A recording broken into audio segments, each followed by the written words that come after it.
আমার প্রিয় বন্ধুরা, তোমাদের কাছে আর কত হাসির সত্য ঘটনা বলে বর্ণনা করব। দুটো ঘটনা যা ঘটেছে, শুনলে হাসতে হাসতে তোমার পেট চমকে যাবে। শোনো, প্রথম ঘটনাটা শোনো।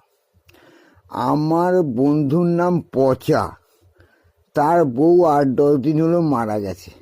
8-10 দিন ধরে আমাদের সঙ্গে আড্ডা মারতে আসে না। 10 দিন পর যখন এসছে, আমি বলছি, হ্যাঁ রে পচা, তুই 10 দিন ধরে আসিস না, কি ব্যাপার বলতো? বললো, আমার বউ মারা গেছে রে, তোদের বৌদি আর পৃথিবীতে নেই। শুনে আমাদের খুব দুঃখ লাগলো। বললো, তোর বউ মরে গেল কি করে? এই তো 10-12 দিন আগে দেখলাম তোর বউ বাজার করছে।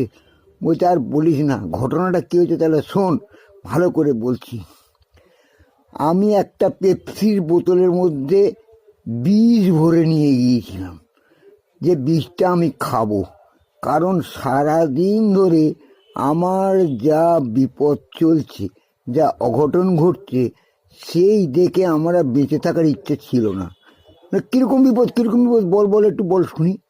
বলে, আরে সালা, সকালবেলা গাড়ি নিয়ে বেরিয়েছি অফিসে যাবো বলে, মাঝ রাস্তায় গাড়িটা গেল খারাপ হয়ে, অফিসে হলো লেট। বসের কাছে শুনলাম খিস্তি। বসের কাছে খিস্তি শোনার পর আমার মনটা খুব খারাপ হয়ে গেল। বস আমাকে 2 ঘন্টা বেশি খাটালো, সে খাটনির কোনো পয়সা পাবো না।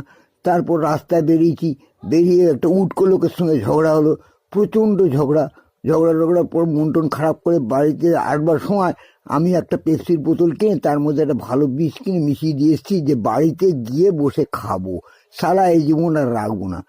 কিন্তু আমার বউ পেপসিটা দেখে, দাও আমি খাই, দাও আমি খাই বলে ঘপ করে টেনে নিয়ে গপ গপ করে খেয়ে নিল। তখন আমি বললাম যে, তুমি ওটা খেলে কেন? বলছে যে, খাবো না, এত সুন্দর জিনিস পেপসি কতদিন পরে এনেছো, আমি খেয়েছি। বলে, তুমি এত উদাস কেন? তখন আমি সব ঘটনাটা বললাম।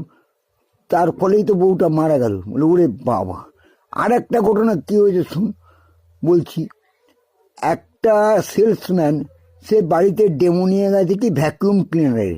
একজনের বাড়িতে কলিং বেল বাজতেই সঙ্গে সঙ্গে সে দরজা খুলতে 1 বালতি গোবর জল তার মেঝেতে ঢেলে দিয়ে সেলসম্যান বলছে, আমার এই ভ্যাকুয়াম ক্লিনার যদি 10 মিনিটের মধ্যে আপনার মেঝে একদম পরিষ্কার করে দিতে না পারে, গোবর জলে কোনো চিহ্নই থাকবে না, তাহলে আমি সমস্ত গোবর জলটা নিজে চেটে খেয়ে নেব। সেই শুনে গৃহকর্ত্রী মহিলা বললেন, কি দিয়ে খাবে, সস দিয়ে, চিলি সস দিয়ে না টমেটো সস দিয়ে? সেই সময় বললো, কেন হঠাৎ এই ব্যাপার?